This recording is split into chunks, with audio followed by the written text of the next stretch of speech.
Le général d'armée Assimi Goïta, président de la transition, s'est ensuite rendu au domicile de la famille du défunt général Sadio Camara, ministre d'État, ministre de la Défense et des anciens combattants, qui a perdu la vie à la suite d'une attaque terroriste ayant visé son domicile. Dans une atmosphère lourde d'émotion, le chef de l'État est allé porter le message de compassion et de solidarité de toute la nation.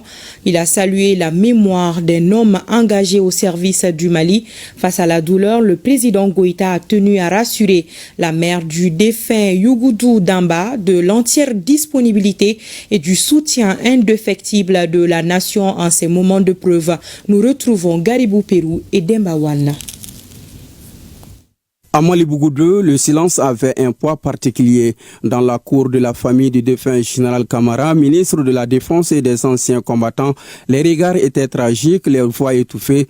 On dirait que chaque mot risquait de raviver la douleur. C'est dans cette atmosphère lourde de chagrin qu'arrive le président de la transition, porteur des condoléances de toute une nation en deuil. Le chef de l'État est venu partager une peine, celle d'une famille et aussi celle d'un pays entier qui pleure l'un de ses fils.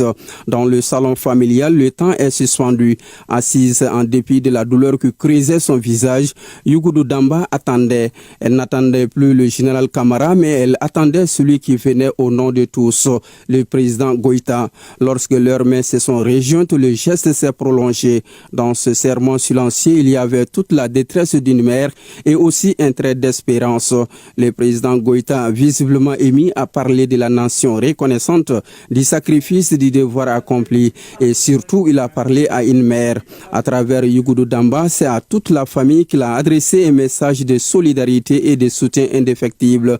Dans un moment où les mots sont toujours insuffisants, il a rassuré la famille du général Camara qu'elle ne sera pas seule face à cette épreuve. Certes, le général Camara s'en est allé. Aurait-on pu lire dans ses silences autant que dans ses paroles, nous sommes là. Une manière de dire que si la mort arrache, elle ne brise pas tous les liens. La mémoire demeure et la nation veille. Le pleur retenu par pudeur touchait dans tous les regards. Chaque recoin de la maison semblait habité par la présence de celui qui n'est plus. Et certes, le passage du président n'a pas effacé la douleur. Par contre, il a apporté une présence, une reconnaissance, une chaleur humaine dans le froid laissé par la disparition.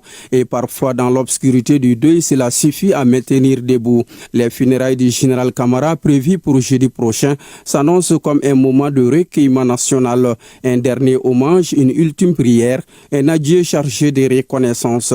Car certaines pertes ne s'expliquent pas, elles se ressentent profondément et elles laissent derrière elles un vide que seul le souvenir, la solidarité et le temps tenteront de combler.